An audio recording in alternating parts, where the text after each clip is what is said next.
Gözleri kapa, gözlerim kara, benim ellerim yara, bizi bozmaz para. Sayfamı kana boyarız kimi soran, dinlerim ama geri sarmalı zaman. Sohbeti akar akar, dört kapı duvar, geri gelir içeri sabahlara kadar. Caddede adamım o şeklini koyar, ayakta kalmak bize tek kural. Olmadı bugüne de karşıma duran, efkara düşerim kafa kara duman. Aslında mezar olur toprağa kazarım, dostuma koşarım fizana kadar.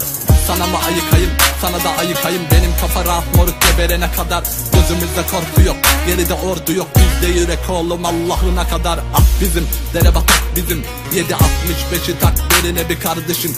Olayı bellidir sokakta serkeşim, mevzuyu kapat. Geride bir dertleşin, çekmişim dünyanın yükünü dibine kadar. Atara atarım aga, geri fites atamam. Namusa göz atanın kıyarız canına biz. Bize benzeriz yatarız da mapusa. Düştüm mapus damlarına, öğüt veren çok olur. Düştüm mapus damlarına, öğüt veren çok olur. Toplasam o öğütleri buradan köye yol olur.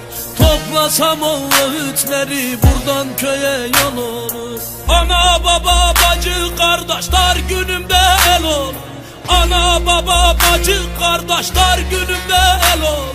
Namus belasına kardeş döktüğümüz kan bizim. Namus belasına kardeş aldığımız kan bizim. Genç yaşta dara koyar namusun belası, ömür mapustadır velhasıl. Karadır bu bahtımız, kaderin bir cezası. 7'de o açsak da bulunur mu devası? Hayat denen kumar bu, başladı batak. Namus belasından düşmüştür saçlarına ak. Zabıtlara bak gün geçer avluda volta, düşün memlekette yardağın başlarına kar. Bizde düşmandan mert olur, kapıdaki köpek bizim düşmana dert olur. Gösterme örnek, bunun adı burada. İşareten 100.000 kere ölmek ettik, eli kanı bulamaya 100.000 kere tövbe. Kara gözüm özü bir olana dostum, bir bak bana gözüm sözü bir olana. Koştum ben zorladım olsun, hiç olmadım hoş. Namus için attım ben de zindana postu. Kim bana dostu? El oldu yuvam çekip silahımı gördüm. Her yolum mübah, yıkılası dünya canına sıkılası.